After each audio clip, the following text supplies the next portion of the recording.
right here, I got a deep freezer. You have a deep freezer in here? Yes, sir. That's awesome. Well, I like keeping meat and I like ice cream. Whoa, this is awesome. Hello everyone and welcome back to our next video. So today we get a chance to talk with Outdoors Dreadhead. How's it going today? It's going pretty good. So what are you living in these days? I live in a 2000 Chevy Express 3500. 70,000 miles on it when I bought it. I found it in South Carolina at a retirement home. Well taken care of. But got it, it was all original, had seats and everything in it. It's 38 foot from the tip of the pedal on the bicycle all the way to the back door of the trailer. Yeah, I have a trailer. I have a deck built on top of it. It holds my scooter and my tools.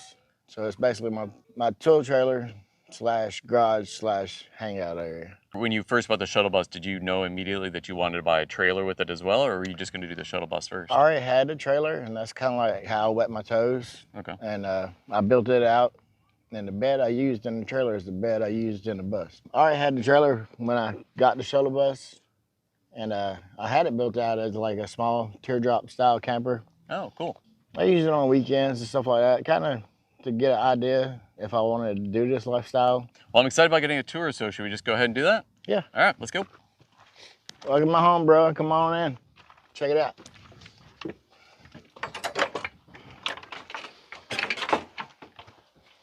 Whoa, this is awesome. So how many total feet is this? Just the shuttle bus? The cabin section is 14 foot that we're standing in. Mm-hmm. Then I have a storage room behind me that's a extra 30 inches. Okay. It was for like luggage. Oh. And I made that my mechanical room. This is my build. It's a no build. About the only thing I built in here is the wall that you're standing at behind you and the facade around the bed. We'll start right here. This is my hangout area slash drinking slash talking crap, whatever you want to do. But this is my hangout area. I generally don't sit down unless I'm eating dinner or like getting ready for bed. Like somebody comes in, we're talking business, this is where it happens. It was my grandmother's coffee table. It's probably a 1950s piece, somewhere around there. It's absolutely gorgeous. That thing is so cool. And but like everybody's always asking me because they're like, how's it stay there? So straight up, that's me pulling full force. And what's going on is that where the seats was bolted in, they had tracks already laid in. You have a track right here and it's bolted, and you have a track back there on the wall where it's bolted. So it's bolted twice on this side, twice on that side, and lag bolted up through the cabinets from the bottom. And what do you store in there? Food and stuff. Like canned food's down here. And my little dog's clothes. Okay. And just some little odd and ends and dry goods. You ever had that scenario back here, like you take off and all of a sudden you start hearing some crashes? This side, when I forget to latch it right there. Oh, gotcha. I hear those open, or if I leave something on the countertop, I hear it hit the floor. Oh yeah, I've been there. And I have heard everything hit the floor, and that's where this come into play. Oh. And then everything got bolted down after that point. Oh, that's smart. Yeah, so what do you have in your kitchen here? I have a convection oven. I have a cooktop. I have a mini refrigerator. It's 120 volt. I tried to keep everything at household style. That way, like, if something went bad, I ain't got to find an RV place or a specialty place. I can go to Home Depot, Walmart, it don't matter. Like right here, I got a deep freezer. You have a deep freezer in here? Yes, sir. That's awesome. Well, I like keeping meat and I like ice cream. But yeah, the kitchen area was built out of my grandfather's bed. He passed away, it was gifted to me. Same with the coffee table, when Grandma passed away, it was gifted to me. But when you look at it, you guys should start telling it's a bed frame. It's from like 1940s. And then I got a sink that's on a water pump, foot pump system. So I got 55 gallons in the back of fresh water and 25 gray water. As in black water, I have no black water tank, and I may add one in the future, but it's not in my plans right now.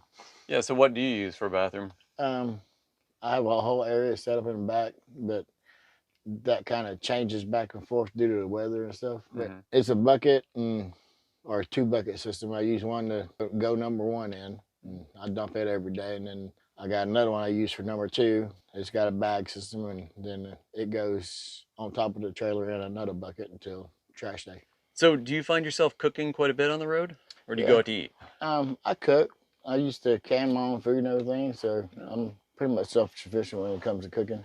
Like underneath my bed, there's canned food that I've canned. And there's canned food in that cabinet next to you. So I notice you have a convection oven and also the induction cooker. So those obviously use electricity as your refrigerator. What's your electrical system like? What kind of solar and things like that? I got household solar panels, 395 watt panels. Four of them ran a series parallel. It's 1580 watt coming down with 70 volts at 32 amp into my solar controller. I can run down 20% of my battery and be powered up by 10 or 11 o'clock this time of the year. I plan to never plug into the grid ever again. I got four 280 amp batteries, ran a series parallel, which makes them 560 amp hour batteries. The series parallel makes them 24 volts instead of 12. 560 amp hours total. And do you run anything off that 24 volts or most things off a household? Majority of everything is off household. I have plans to change the lights to the 24, and I got everything to do it. I just hadn't done it yet. Okay. And then my diesel heater runs off 24 volt. So outdoors, what do you use for a bed in here? This is my bed slash couch. That's a couch setup right there, minus the pillows. And then at nighttime, I just cover up. And like my TV, you kind of see it. It's in my way if I wanted to lay down. So what I do is I kick my TV like that, and I get to lay down. And it's like laying in a theater. Underneath the bed is storage, and that's where I keep a lot of canned food. I've canned myself. Like, make sure y'all do slats when you build your bed. I did slats, but it was wide, Mm-hmm. and I ended up having to go back and split them down a little smaller. Why is that? I started growing mold. Oh, no kidding. Yeah. Okay, so you I just ended up, put spacers in them. yeah, well, I cut them down smaller pieces. Okay. Like, basically, it was like 14 inches. Mm-hmm. I went down to 5. Okay, well, that's good advice to have. So. Yeah, the thing I love the most, though, is like the fact that I did do a no build.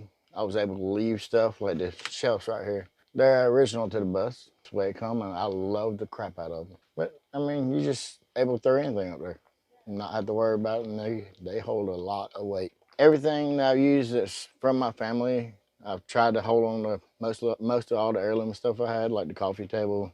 The kitchenette's also an heirloom piece. The cabinet itself ain't, but everything inside of it is. Everybody asks, how do you ride around with all that crap in there and not break nothing? Well, it's not going nowhere. It's all double-sided tape down. Just used those. Oh, little tabs. But yeah, I built a lagoon table because, like I said, I don't sit down up here. This is just my standing area. So like dinner time, this is my dinner table. Chat with somebody and like setting your phone down and trying to do other things. Or nighttime, that's my side table. And when I don't want it, I'll swing it out of the way. And what'd you make that out of?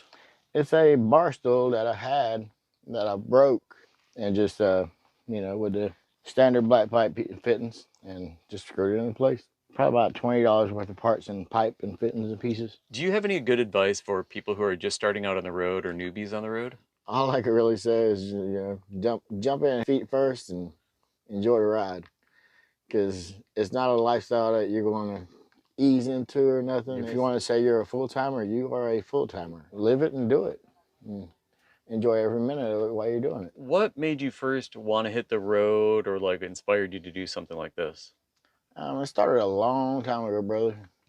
When I was a child, my mom, I was doing bad in school and everything, and she pulls me off the side, and I put a fitness plan out at her. I'm gonna live in a vehicle, I'm gonna travel the country, and I'm gonna have kids, and I'm gonna live in a certain part of that town and raise those kids, and when I'm done, I'm gone. And she's like, okay, and like I got married, I lived on the area of town I told her it was, and I had 2 kids, and it come down, and my kids got grown, and I started building out the bus, and my mom looked at me one day, and she said, you told me about all this, but this is the one thing that I wish I never had to see. And I gave her a big hug and told her I loved her and told her not to worry about me, and I hit the road. And she's been excited for me ever since. I put AC in because I had the power to be able to run it. But yeah, I did a house unit at 120.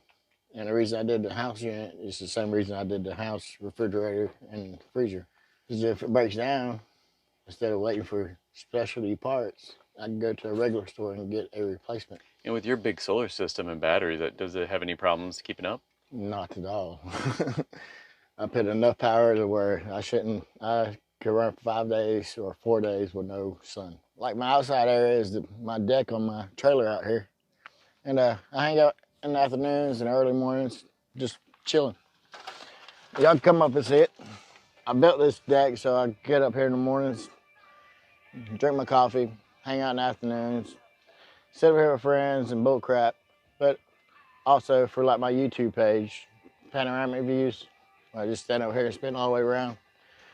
That way my family can see and my friends can see where I'm at, and they kind of starting to get the idea of why I live like this, because I wake up to views like what I'm looking at right now. Well, I was going to put it on the roof, but since I'd done so much solar on the roof, I didn't have the space no more, and I already knew I was going to be pulling the trailer, so that idea come into mind. But I also use it so I could check out my solar, clean it off if I need to clean it off. The amount of solar I have, I don't clean it that often, maybe once a month. And I really don't worry about it as long as it ain't covered. Outdoors, thank you very much for showing me your cool rig and all the stuff that's inside of it. I really appreciate you taking the time today.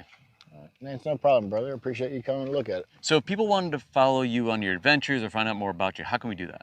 You can go on social media. I'm on all the social medias under Outdoors Dreadhead. Outdoors with an S, Dreadhead.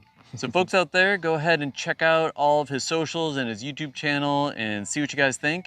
And in the meantime, what did you think of his build? What did you think of all the antique stuff and things from his childhood that were inside of there?